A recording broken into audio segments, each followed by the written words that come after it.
be on her best behavior like y'all. On the farm where I was born and raised, we grew everything, cotton and maize and all kinds of field crops. But we also had lots of animals, lots of cattle, a lot of hogs. And my mother ran the household with chicken money because she had enough laying hens to supply the money that she needed to run the house. So I grew up in that kind of atmosphere, and I would see people roping, and I was just fascinated how they could take that rope and catch something and stop it and bring it to them or tie it up or do whatever. So that's what kind of inspired this little piece.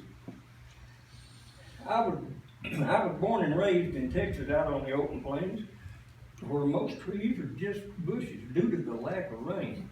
My heroes all were cowboys, riding horses through my dreams, and I wanted to be just like them, wild and free to chase moonbeams. Well, I knew I had to have a plan to learn the cowboy trade. I had to learn to rope for sure if I hoped to make the grade. So I talked my dad into a rope. It was the world's best in my eyes. I kept it in my hands all day, 12 feet long and just my size. As days passed by, I practiced hard. No fence post stood a chance. Being free to roam the range, I'd pick them out with just a glance. I couldn't wait to dab my rope on something that was alive. And that was where good judgment ends. I guess because I was just 5. Well, one fine day with rope in hand, I was looking for a target pin. To my surprise, right before my eyes was my daddy's great big hog pen.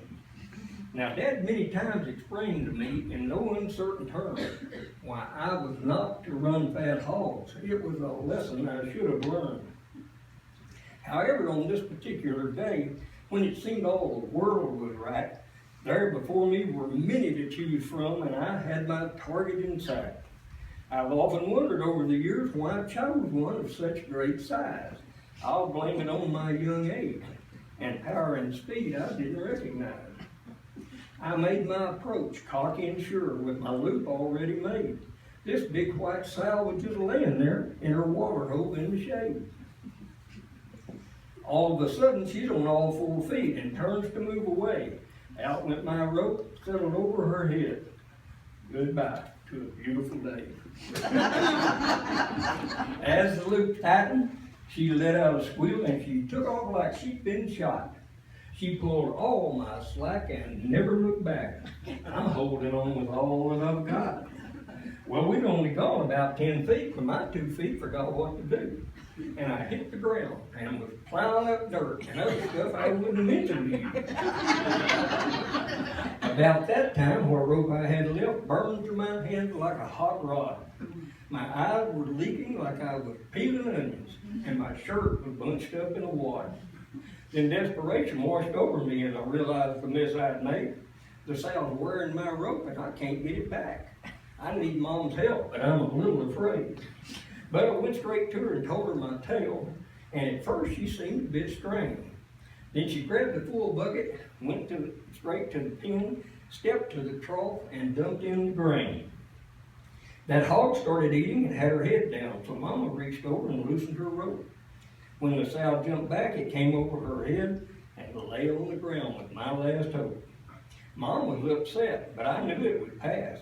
Dad was different. He was direct without a doubt. He looked at me, then reached for his belt, went to the seat of the problem, and wore it out. I went back to fence posts and things that don't move. And I found I didn't put myself in a fix. But today I saw a new calf romping around. Heck, I can handle a calf because now I'm 6.